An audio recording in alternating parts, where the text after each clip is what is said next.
हरि का भजन कर हरि हे तुम्हारा। श्रीमद् भागवत महापुराणे बोलें नाम संकीर्तनायस्य सर्व पापो प्रणाशनम प्रणमो दुःखो शमनस्तम तम नमामि हरिपरम। ভগবানের নাম সংকীর্তন করলে মানুষ সমস্ত পাপ থেকে মুক্তি লাভ করতে পারে, আর ভগবানকে প্রণাম করলে মানুষের কিতাব জ্বালা দূর হয়ে যাবে। তাই দুটা উপায় দিলেন হরিভজনে। এক হলো ভগবানকে প্রণাম করা, আর দ্বিতীয় হলো ভগবানের নাম সংকীর্তন করা। প্রণামের কিছু বিধি এবং বিধানের কথা বর্ণন করে গিয়েছেন। যদি বিধি এবং বিধান অনুসারে আমরা ভগবানকে প্রণাম না করি, তাহলে প্রণামের যে ফল সেই ফল আমরা লাভ করতে পারবো না। শাস্ত্রে বলছেন ভগবানকে যখন প্রণাম করবেন তখন সবামে ভাবিতি বিষ্ণু। ভগবানকে প্রণাম করতে হলে আমাদেরকে বাম দিকে রেখে ভগবানকে প্রণাম করতে হয়। সবামে ভাবিত বিষ্ণু শিব শঙ্কর দক্ষিণে। মহাদেব আদি যত আছেন তাদেরকে দক্ষিণ দিকে রেখে আমাদেরকে প্রণাম করতে হয়। আর গুরুর অগ্রে শ্রী গুরুদেব যদি আসেন তাহলে তাকে আমাদেরকে সোজাসুজি প্রণাম করতে হয়, অন্যথা নিষ্ফলম হবে। বললেন যদি এর ব্যতিক্রম করে কেউ প্রণাম করেন তাহলে তিনার সেই দণ্ডবোধ বা প্রণামটা নিষ্ফল হয়ে যাবে। অতএব ফলবতী প্রাপ্তির জন্য আমাদেরকে শাস্ত্র পুরাণ ইতিহাস আদি মেনে চলতে হবে, তবেই আমাদের মঙ্গল হইবে। যদি আমরা না মানি তাহলে আমাদের প্রত্যয় হইবে, লোকসান হইবে। এটাই শাস্ত্রে বর্ণন করে গিয়েছেন। দণ্ডবত প্রণাম করা সত্ত্বেও কেন আমাদের মঙ্গল হচ্ছে না? তখন বললেন তাহলে সেখানে প্রণামের কোন নিয়মের মধ্যে ত্রুটি হচ্ছে আপনার, এই জন্য প্রণামের দ্বারা আপনার লাভ হচ্ছে না। কারণ শাস্ত্রে যে বলে গিয়েছেন সেটা কখনো মিথ্যা নয়, সেটা সর্বদাই সত্য হবে। ভগবানকে শ্রদ্ধার সহিত, বিধির সহিত, প্রেমের সহিত যারা প্রণাম করেন তাহলে তাদের কিতাব জ্বালা নিবারণ হয়ে যায়। অর্থাৎ আদি দৈবিক, আদি ভৌতিক এবং আধ্যাত্মিক এই কিতাব জ্বালা নিবারণ হয়। ভাগবতে প্রথমেই আলোচনা করেছেন সচিদানন্দ রূপায় বিশ্ব উৎপত্তি হেতবে আর তাপত্রয় বিনাশায় শ্রীকৃষ্ণায় বয়ং নমঃ। ভগবান শ্রীকৃষ্ণকে যদি আমরা প্রণাম করি তাহলে আমাদের কিতাব জ্বালা নিবারণ হবে। আবার ভাগবতের একদম শেষ শ্লোকে শেষে গিয়ে বললেন নাম সংকীর্তন দৃশ্য সর্ব পাপ প্রণাশনম প্রণামো দুঃখ সমনস্তম তম নমামি হরিপরম। এখানেও যেমন প্রণামের বিধি বিধানের এই নিয়মের কথা বললেন, ফলের কথা বললেন, সেখানেও গিয়ে বললেন তাহলে ভগবানকে যদি আমরা প্রণাম করি তাহলে একবার প্রণামের দ্বারাও আমরা শত জন্মের পাপ থেকে মুক্তি লাভ করতে পারি, যদি বিধি বিধান অনুসারে করা হয়, শ্রদ্ধার সহিত, ভক্তির সহিত, প্রেমের সহিত। শাস্ত্রে বলছেন সত্যনাপি নমস্কারং কুর্বন্ত সঙ্গ ধন্যবে শত জন্মার্জিতং পাপং তৎক্ষণাৎ দেব নশ্যতি। অর্থাৎ ভগবানকে যদি শ্রদ্ধার সহিত, ভক্তির সহিত, প্রেমের সহিত কেউ প্রণাম করে তাহলে তিনি কোটি জন্মের পাপ থেকে মুক্তি লাভ করতে পারেন, লক্ষ জন্মের পাপ থেকে মুক্তি লাভ করতে পারেন, হাজার জন্মের পাপ থেকে মুক্তি লাভ করতে পারেন, শত জন্মের পাপ থেকে মুক্তি লাভ করতে পারেন। আর যদি তার শ্রদ্ধা ভক্তি বিধি বিধান না থাকে তাহলে প্রণামের সময় যতগুলা ধূলিকণা তার অঙ্গে লাগবে তত বছর নরকে যাইবেন। একদিকে যেমন স্বর্গসুখ লাভ, অন্যদিকে নরক প্রাপ্তির ভয় আমাদেরকে দেখাচ্ছেন। তাই বললে তীর্থকোটি সহস্রাণী তীর্থকোটি শতানি চ নারায়ণম প্রণামাস্য কলাং নাহন্তি সুরসি। আমরা 1 কোটি তীর্থ ভ্রমণ করি, কিন্তু যদি আমরা তীর্থে গিয়ে ভগবানকে প্রণাম না করি তাহলে আমাদের সেই ফল নিষ্ফল হয়ে যায়। ভগবানকে প্রণাম করলে কোটি কোটি তীর্থ ভ্রমণ থেকেও বেশি ফল লাভ করা যায়। তাই প্রতিদিন শ্রদ্ধার সহিত, ভক্তির সহিত, প্রেমের সহিত এই প্রণাম করে যাবে। চাতুর্মাস্য ব্রতের নিয়মের মধ্যেও আমরা এই প্রণামের নিয়মটি পেলাম। ভগবানকে যদি এই 4 মাস কেউ কোনো কিছু না করেও প্রতিদিন মন্দিরে গিয়ে একবার দর্শন করেন, একবার গিয়ে ভগবানকে প্রণাম করেন, তাহলে তিনি অনন্ত অনন্ত যজ্ঞের ফল লাভ করতে পারবেন, অনন্ত অনন্ত কোটি তীর্থের ফল লাভ করতে পারবেন। কেননা শাস্ত্রে বলছেন নমস্কারং স্মৃতং যজ্ঞং সর্বযজ্ঞেষু চ উত্তমম নমস্কারেণ চ একেন নরম কৃতম হরিম ব্রজেত। বললেন যে নমস্কার হলো একটি যজ্ঞের স্বরূপ। নিখিল যজ্ঞের মধ্যে প্রধান যজ্ঞ নমস্কার। একমাত্র নমস্কারের দ্বারাই মানুষ শুদ্ধ হইতে পারে, নমস্কারের দ্বারা মানুষ হরিপদপদ্ম লাভ করতে পারে, নমস্কারের দ্বারা মানুষ হরিধামে গমন করিতে পারে। কৃত্বাবি বহুব পাপং নরৌ মুক্ত সমম্বিতম ন জানতি নরকং নত্বা সর্বপাপ হর হরি। ভগবান এর এক নাম হরি। কেন? তিনি জীবের সমস্ত পাপকে হরণ করে নেন। কিন্তু আমরা মনে করি তিনি মাখন চুরি করেছেন, বসন চুরি করেছেন, গোপীদের মন চুরি করেছেন, হরণ করেছেন, তাই তার নাম হরি হয়েছে। এটা নয়। ব্রজে প্রসিদ্ধ নবনীত চৌরম গোপাঙ্গনানাম দুর্কুল চৌরম অনেক জন্মার্জিত পাপ চৌরম চৌরাগ্র গণ্যম পুরুষম নমামি। ভগবানকে যদিও একদিকে চোর বলা হয়েছে, অন্যদিকে আবার তাকে প্রণাম করছেন। কেন? অন্যান্য চোরেরা তো আপনার পাপকে চুরি করতে পারবে না, অন্যান্য চোরেরা আপনার অপরাধকে চুরি করতে পারে না, কিন্তু ভগবান আপনাদের পাপ তাপ অপরাধ সব চুরি করে নিয়ে নিতে পারে। যদি কোনো ব্যক্তি তিনার চরণে আত্মসমর্পণ করে দেয় তাহলে ভগবান তার মাতৃকুল, পিতৃকুল, শ্বশুরকুল 3 কুলের 3 সাথে 21 জনকে উদ্ধার করে দেন। অতএব ভগবানকে প্রণামের দ্বারাই মানুষ সমস্ত পাপ থেকে মুক্তি লাভ করতে পারে। যে ব্যক্তি 10 বার অশ্বমেধ যজ্ঞ করেছে তাকেও মাতৃগর্ভে এসে জন্মগ্রহণ করতে হয়, কিন্তু যিনি প্রতিদিন ভগবানকে প্রণাম করেন, বলে শ্রীকৃষ্ণস্য প্রণামামি পুনর্ন ভবায়, তাহলে তাকে আর মাতৃগর্ভে এসে জন্মগ্রহণ করতে হইবে না। দণ্ডবত প্রণাম কুরুতে বিষ্ণুবে ভক্তি ভাবিত। ভক্তির সহিত, ভাবের সহিত, প্রেমের সহিত, শ্রদ্ধার সহিত, বিধি বিধানের সহিত আপনি ভগবানকে প্রণাম করুন। তাহলে রেণু সংকট বসেতে স্বর্গে মন্মন্তরং শতম নর। ওই প্রণামের সময় আপনার 2 হাঁটুতে, আপনার 2 হাতের কইনেতে, আপনার কপালেতে যতগুলা ধূলিকণা লাগবে, এক একটা ধূলিকণা এক এক মন্মন্তর কাল পর্যন্ত আপনি স্বর্গে বাস করিতে পারিবেন। এমনই হলো এই দণ্ডবত প্রণামের মহিমার কথা। এই জন্য স্কন্দ পুরাণে বর্ণন করে গিয়েছেন, রেণু মণ্ডিত গাত্রাস্য কণা দেহ সমম্বিতম তাবদ বর্ষ সহস্রাণি বিষ্ণু লোক মহীয়তে।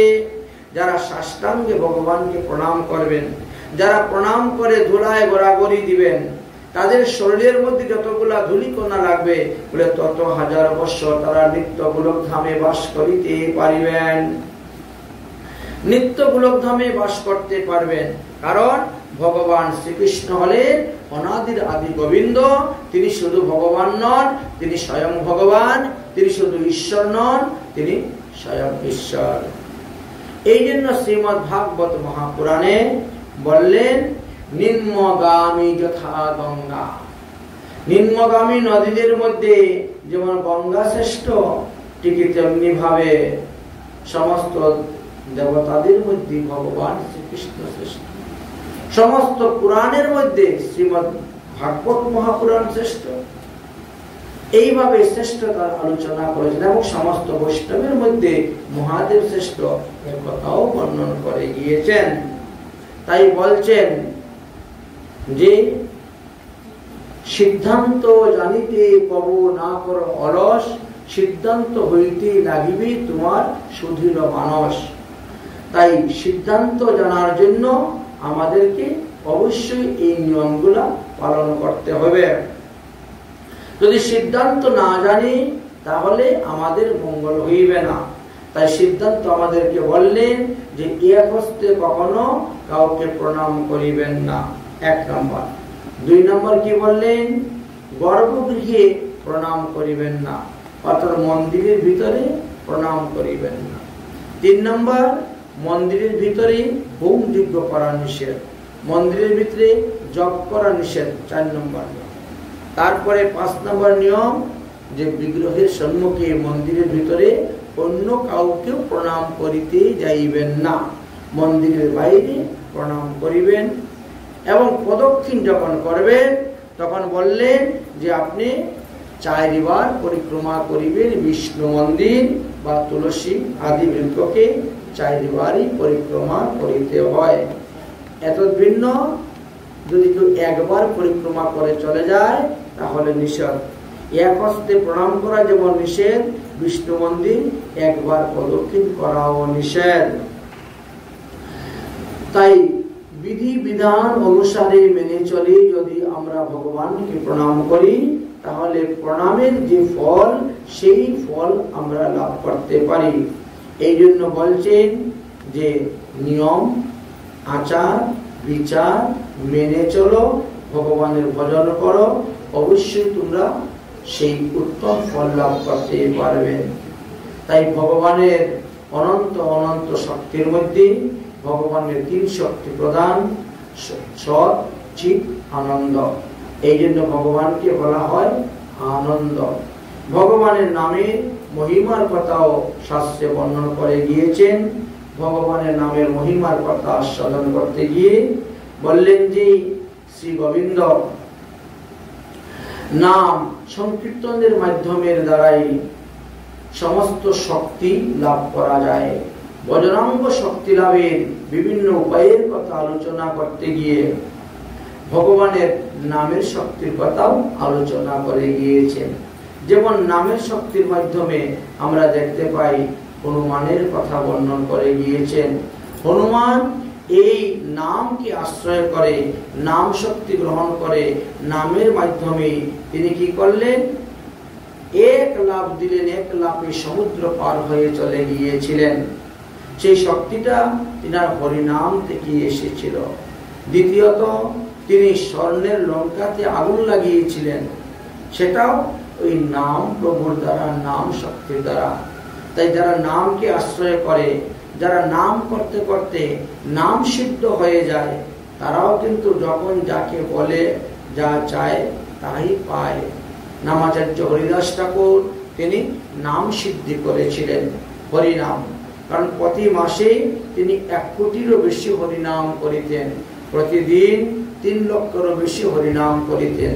আর এই হরিনামই তো আমাদের সঙ্গে যাবে আর সবকিছু একানেই করে থাকিবে।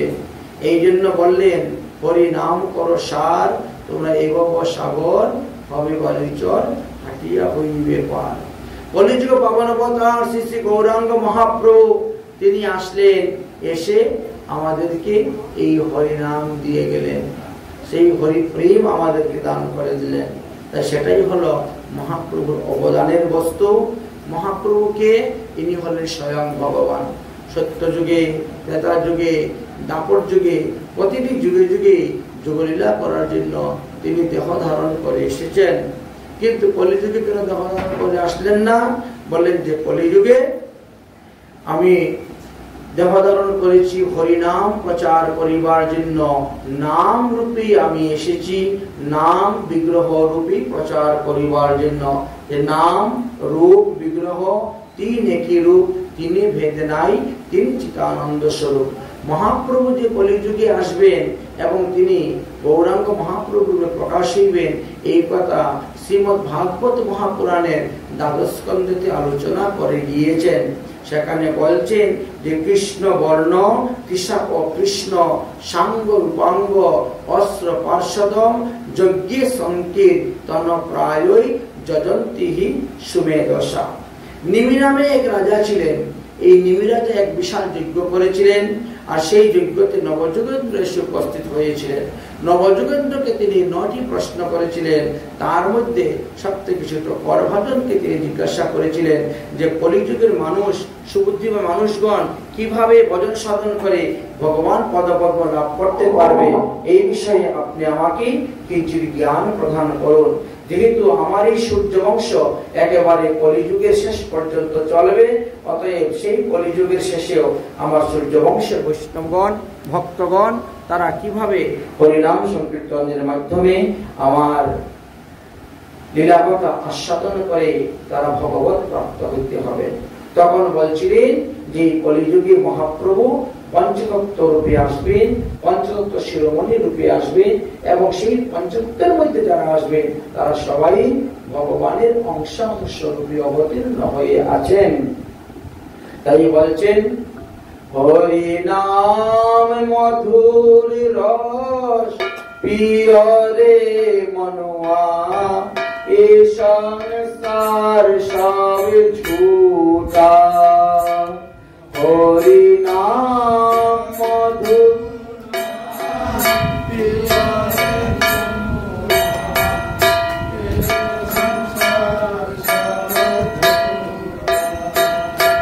হরি নাম মধুর পিয়রে মনোয়া, এ সংসার সব ঝুটা।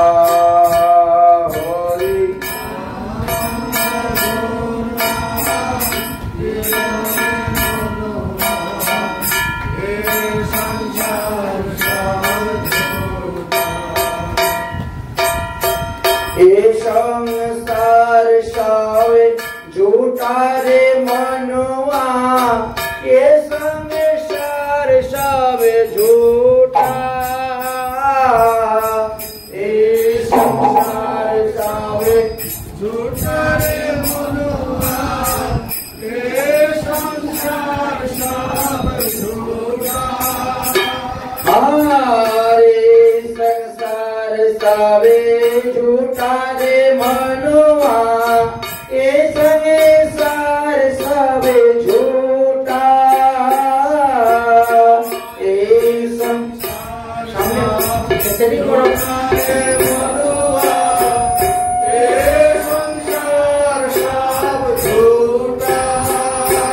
हरि नाम मधुर रस पियरे मनुआ, ये संसार सब झूठा। हरि नाम मधुर रस पियरे मनुआ, ये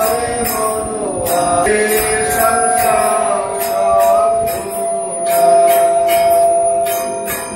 गौर रूपी में कृष्ण जी आयो, निताई रूप में बोलो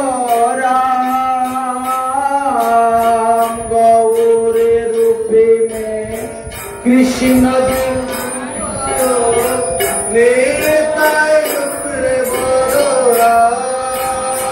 आर गौर रूप में कृष्ण जी आयो, निताई रूप में बोलो राम। गौर रूप में कृष्ण जी आयो, निताई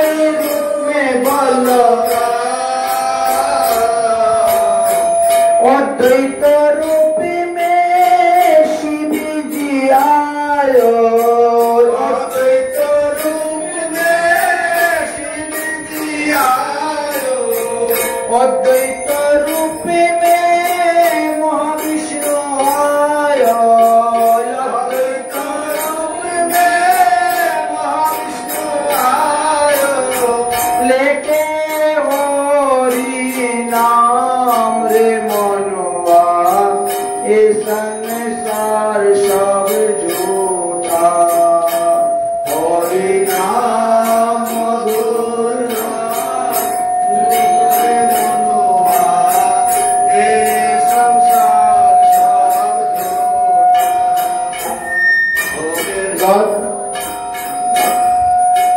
गदाधर रूप में राधा रानी आयो, श्रीवास रूप में नारद जी,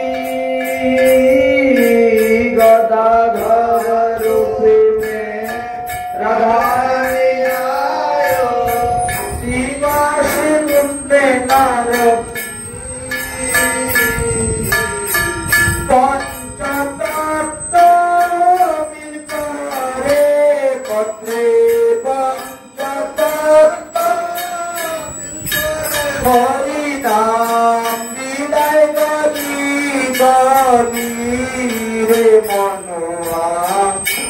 संसार सब झूठा, हरि नाम मधुर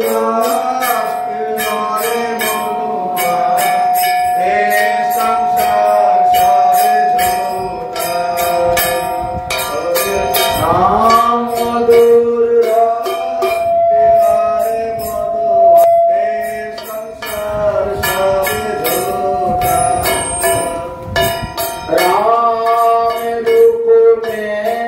रावण बोधे कृष्ण रूप में वंशो, राम रूप में कृष्ण रूप में वंशो, राम रूप में रावण बोधे कृष्ण रूप में वंशो, राम रूप में कंस, कृष्ण रूप में कंसो, गौरी रूप में हरि नाम दिलायो, गौरी रूप में हरि नाम दिलायो, गौरी रूप में हरि नाम दिलायो,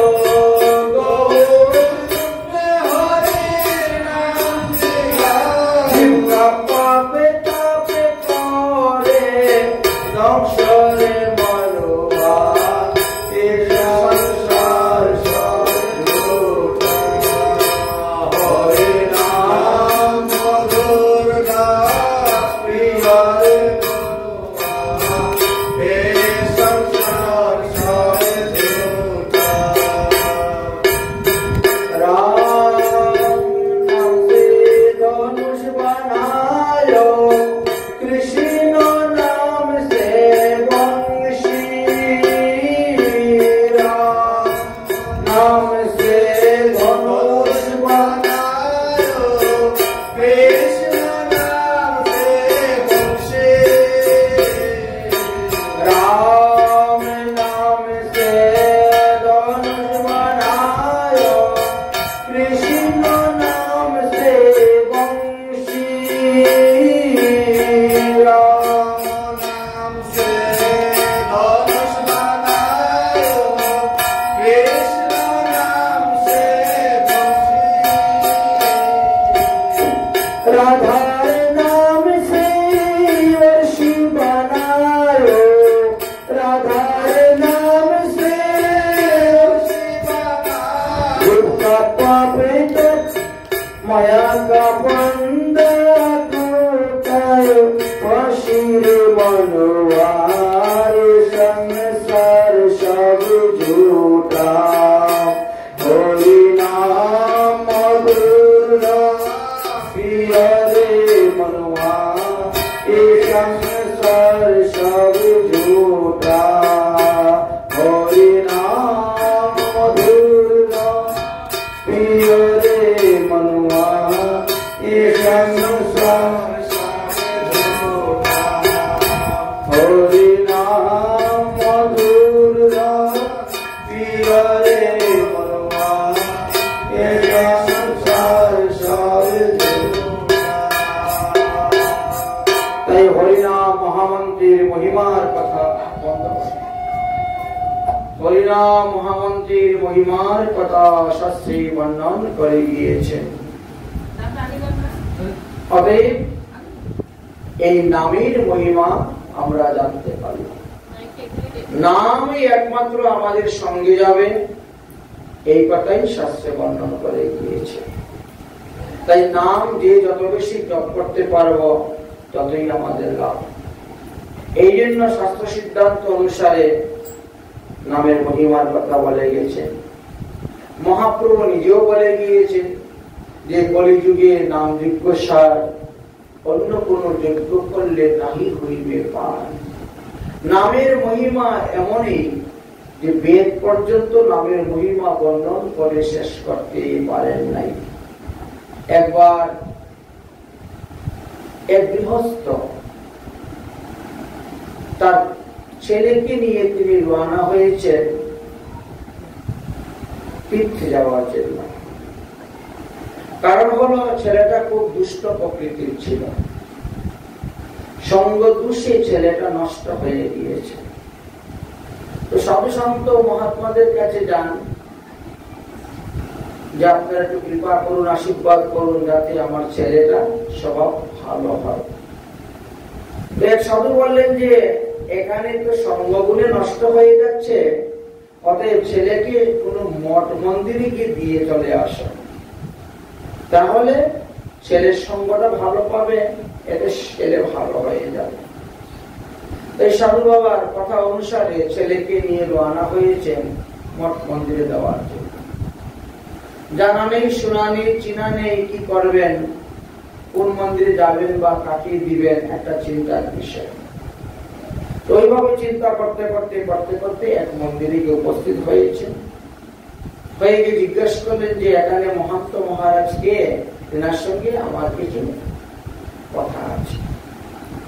তো যাকে জিজ্ঞাসা করছেন তিনি ছিলেন সেই মন্দিরের মহান্ত।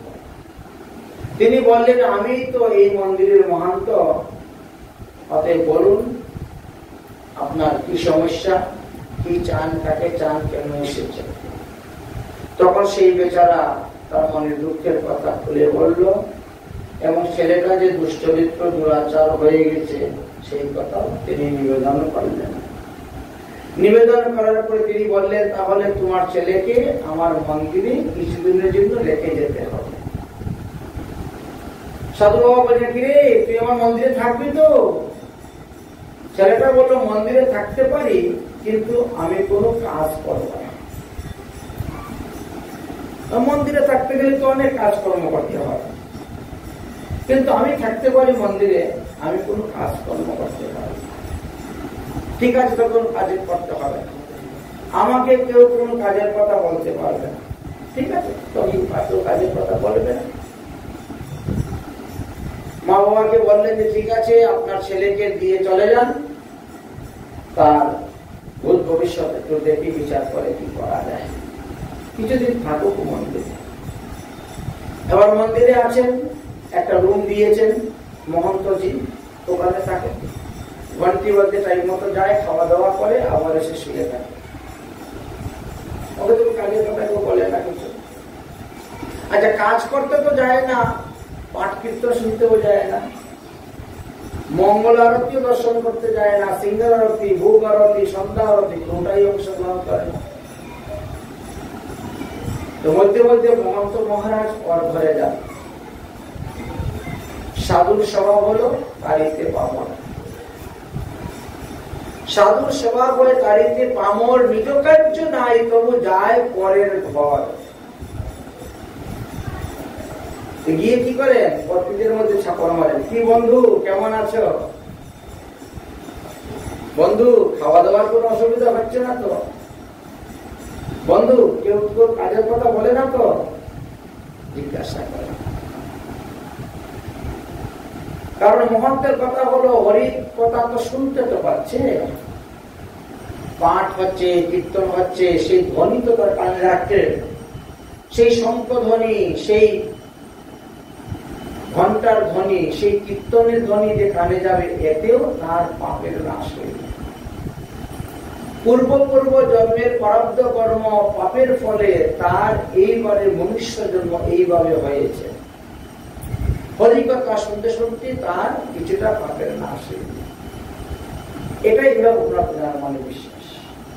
এই জন্য তিনি তার উপরে কোনো প্রেশার দেন না, থাক পরে থাক। মন্দিরে তো খাওয়া দাওয়ার অভাব নেই, তেমনি ভাবে কাজের লোকেরও কোনো অভাব নেই, কাজের লোকের অভাব নেই। মহারাজের একটা কথাই, আমার আদেশ ছাড়া আপনি মন্দিরের বাইরে যেতে পারবে না, তুই যা কিছু কর মন্দিরের ভিতরে, কিন্তু আমার আদেশ ছাড়া মন্দিরের বাইরে তুই যেতে পারবে না। কারণ মা বাবা আগে বলে দিয়েছে, ছেলে দুষ্ট প্রকৃতি, নেশাখোর, দুষ্টরিত্র, স্বভাব খারাপ, সব আগে ওরা বলে দিয়েছে। এই জন্য মহন্ত মহারাজের আদেশ যে তুমি যা কিছু করো মন্দিরের ভিতরে, মন্দিরের বাইরে তুমি গেটের বাইরে যেতে পারবে না, আমার আদেশটা।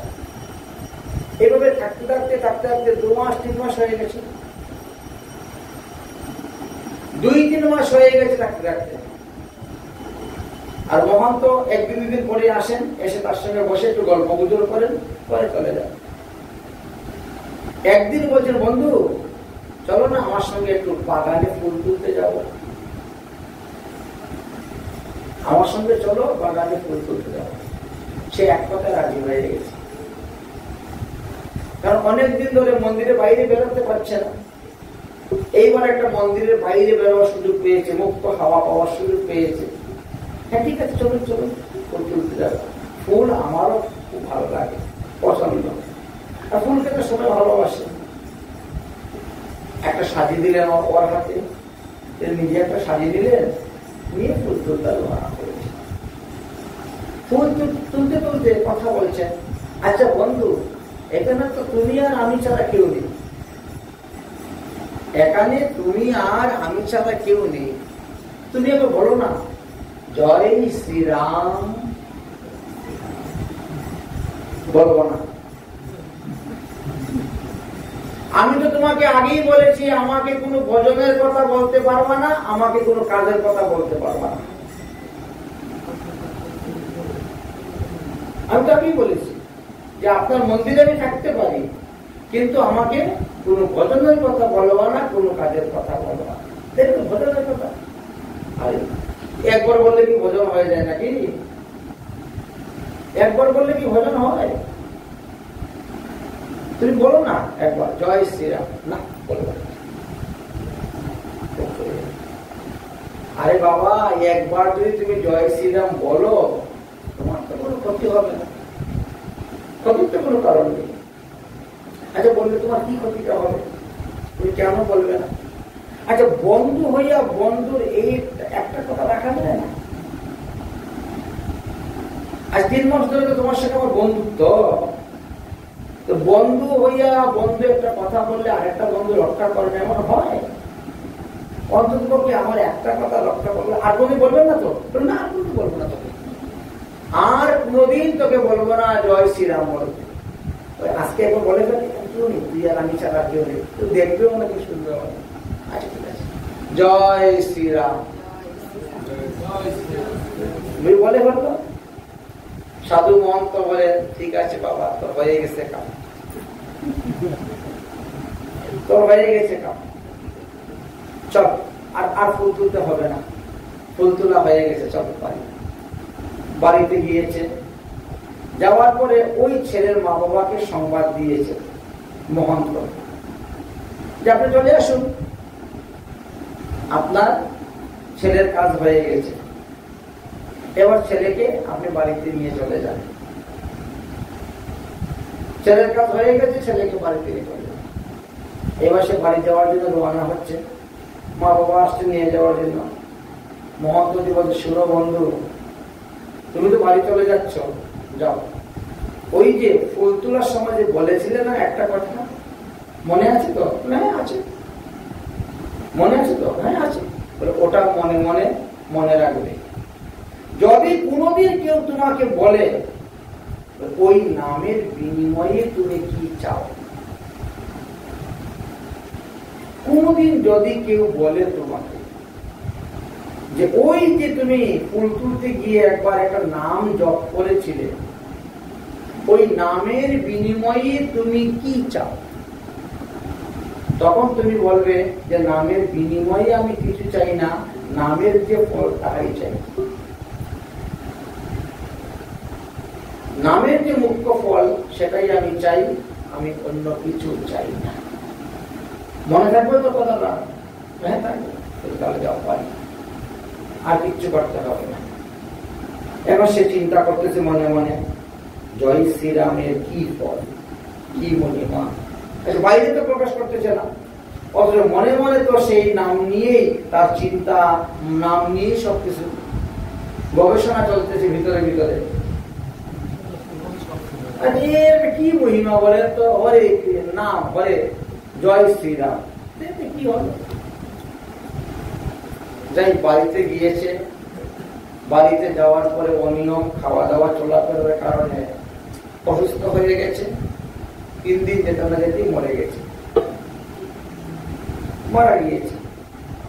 মারা যাওয়ার পরে এবার দূতেরা এসছে, এসে ওনাকে ধরে নিয়ে গেছে।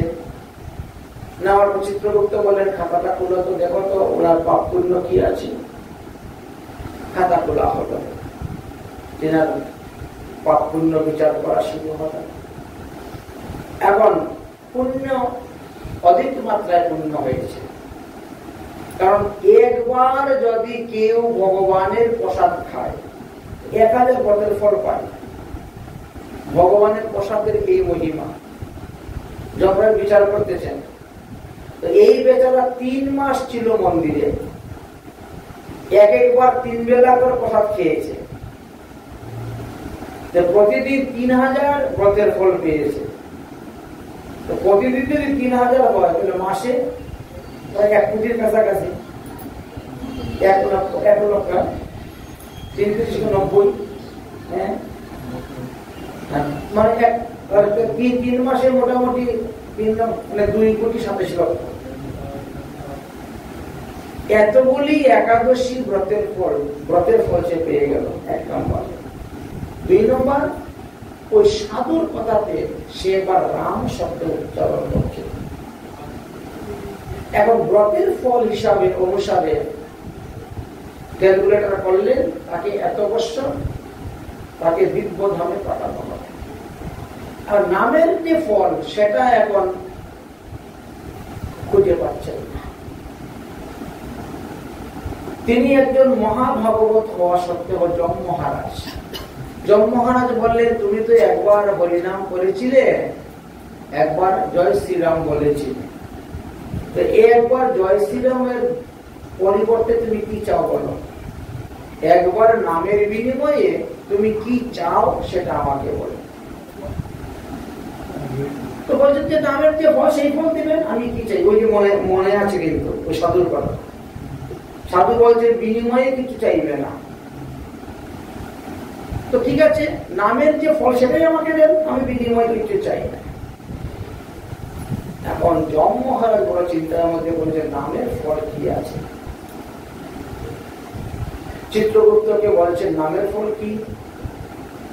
তো আমিও বলতে পারবো না। তার কে বলতে পারবেন? মহাদেব বলতে পারবেন। পঞ্চমুখে রাম নাম জপ করেন, পঞ্চমুখে রাম নাম জপে ত্রিপুরারি। তাহলে মহাদেবের কাছে যাও, গিয়ে জিজ্ঞেস করো এই রাম নামের মহিমা কি। এবার ওই লোকটাকে নিয়ে মহাদেবের কাছে রওনা। আপনি বলুন তো রাম নামের মহিমা কি, রাম নামের ফল কি হয়? এই বেচারাকে এই ফল দিতে হবে আমাদের। মহাদেব বলছেন, আমিও তো জানি না। আপনি পঞ্চমুখে রাম নাম জপ করেন, আর রাম নামের মহিমা আপনি জানেন না? বলে না, জপ করেন কেন? বলে আমাকে উপদেশ দিয়েছেন আমার গুরুদেব। দেবশ্রী নারদ বলছেন, রাম নাম জপ করলে এই লাভ। তাহলে আমরা কার কাছ থেকে পাবো নামের মহিমা, জপের মহিমা? তো ব্রহ্মার কাছে যান। চতুর্মুখী ব্রহ্মা, এই 4 বেদ ওনার 4 মুখ থেকে বেরিয়েছে, তিনি জানবেন মহিমা। ব্রহ্মার কাছে গেলেন, ব্রহ্মা বলছেন, আমিও জানি না রাম নামের যে কি মহিমা, সেটা তো আমিও জানি না। তাহলে জানবে কে? বলে যার নাম রাম তার কাছে যাও, সেটা বল। এখন ভগবান রামচন্দ্রের কাছে গিয়ে উপস্থিত লোকটাকে নিয়ে ভগবান রামচন্দ্রের কাছে গিয়ে বলেন, প্রভু এই বেচারা আপনার নাম একবার ডেকেছে, একবার আপনার নাম ডাকলে কি ফল হয় বলুন, সেই ফলটা আমি দিব।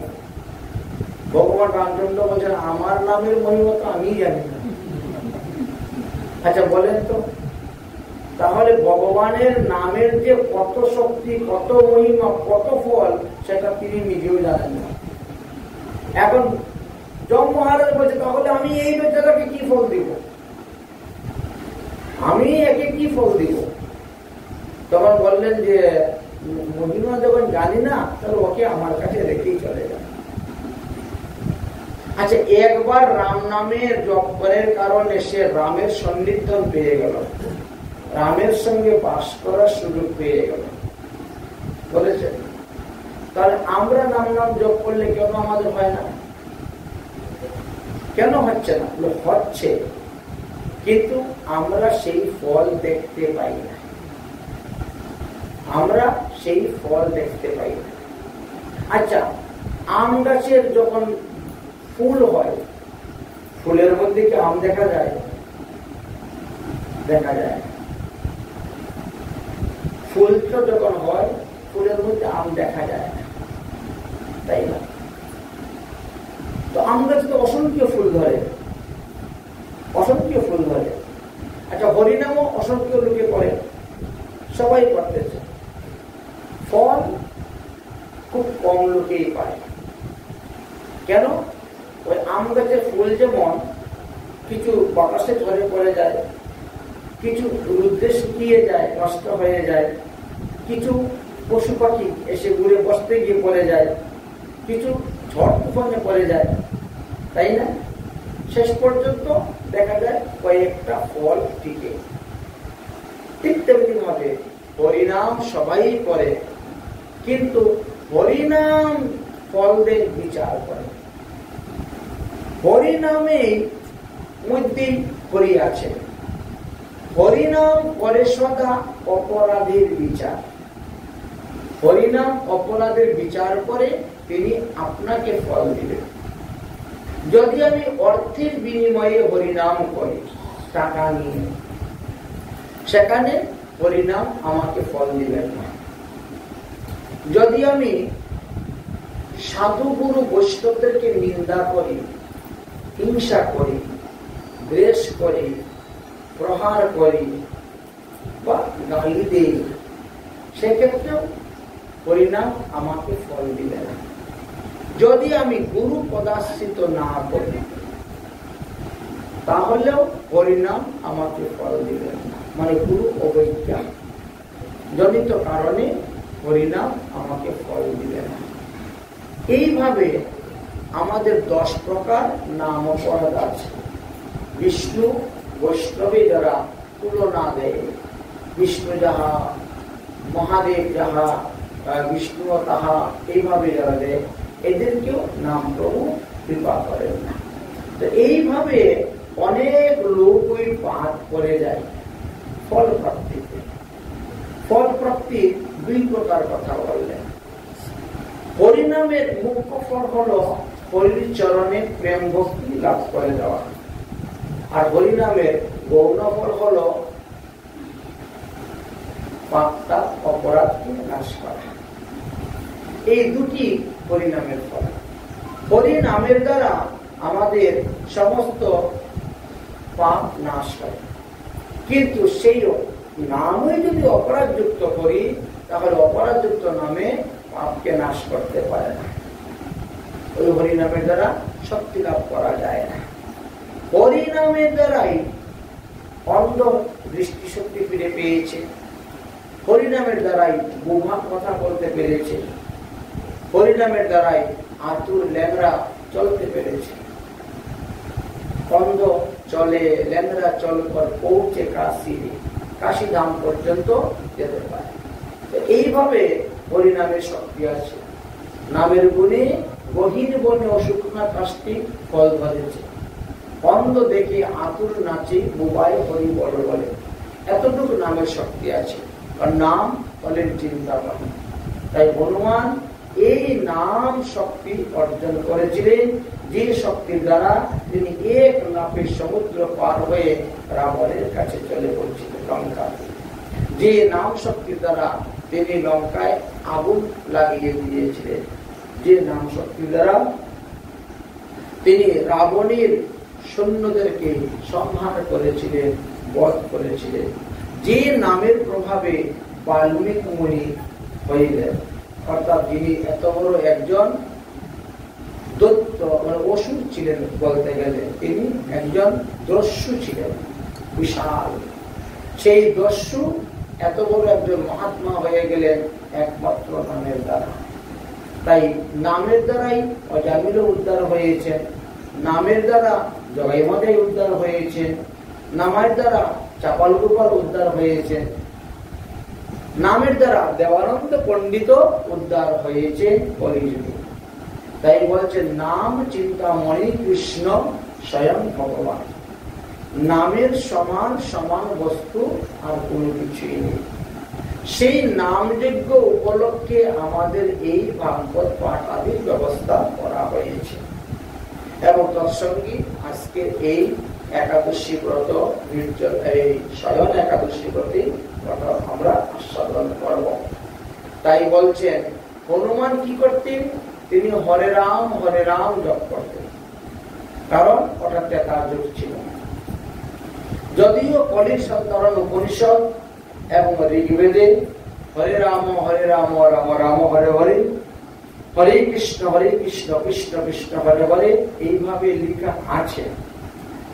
কিন্তু মহাপ্রভু দেখলেন এইটি ঋগ্বেদের মন্ত্র, আর বেদ মন্ত্র উচ্চারণ করা ব্রাহ্মণ ব্যতীত অন্য লোকের নিষিদ্ধ আছে, স্ত্রী দূষিতগণের নিষিদ্ধ আছে, তাহলে তারা কেমন করে উদ্ধার হইলেন?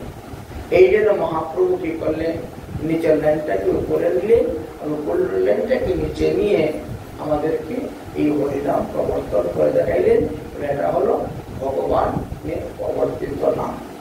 আমরা মহাপ্রভুর সেই প্রবর্তিত নাম 16 নাম 32 পদ কীর্তন করে থাকি। এই নামের মহিমা কি বললেন যে 1000 বার বিষ্ণু নাম উচ্চারণ করলে যেই ফল লাভ করা যায়, এই নামের দ্বারা আমরা সেই ফল লাভ করি। 1000 বার বিষ্ণু নাম উচ্চারণ করলে যেই ফল লাভ করা যায়, একবার রাম নাম উচ্চারণ করলে সেই ফল লাভ করা যায়, এবং 3 বার রাম নাম উচ্চারণ করলে যেই ফল লাভ করা যায়, একবার কৃষ্ণ নাম উচ্চারণ করলে সেই ফল লাভ করা যায়, এবং 100 বার কৃষ্ণ উচ্চারণ করলে যেই ফল করা যায় লাভ, একবার রাধা নামে সেই ফল লাভ করা যায়। ক্রম দীপিকা নামক গ্রন্থেতে এই বিষয়ে আলোচনা করে গিয়েছেন। তারপরে বললেন যে এই যে আমরা হরে কৃষ্ণ মহামন্ত্র বলি, হরে কৃষ্ণ মহামন্ত্রের মধ্যে হরে শব্দটাই হলেন রাধা রানী। রাধা রানীর নামও উচ্চারণ হয়। হরে কৃষ্ণ বললে এখানে যুগল নাম আসে, রাধা কৃষ্ণ নাম এসে যায়। সুতরাং হরি নামটাই একটি যুগল মন্ত্র, বৃন্দাবনের যুগল মন্ত্র, উপাসনা মন্ত্র। এই নামের মধ্যে 4 বার রাম, 4 বার কৃষ্ণ আর 8 বার হরের কথা লেখা আছে। কিন্তু এই হরি সত্য যুগের হরি নয়, এবং এইখানে যে রাম, সেই রাম এটা যুগের রাম নন। রমণ ইতি রাম, অর্থাৎ শ্রীমতী রাধারানীর সঙ্গে গোবিন্দ রমণ করেছেন, তাই তিনাকে এখানে রাম নামে অভিহিত করা হয়েছে। সুতরাং এই 16 নাম 32 হরিনাম মহামন্ত্রের মধ্যে শুধু রাধা কৃষ্ণের লীলা কথাই বর্ণন করা আছে।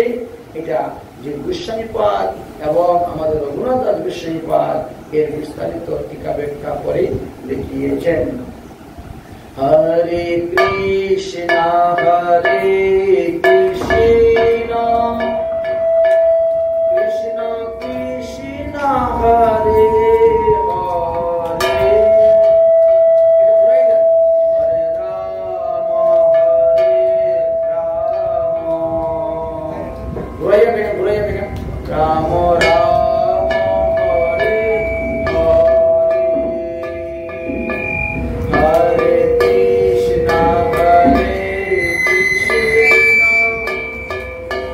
Krishna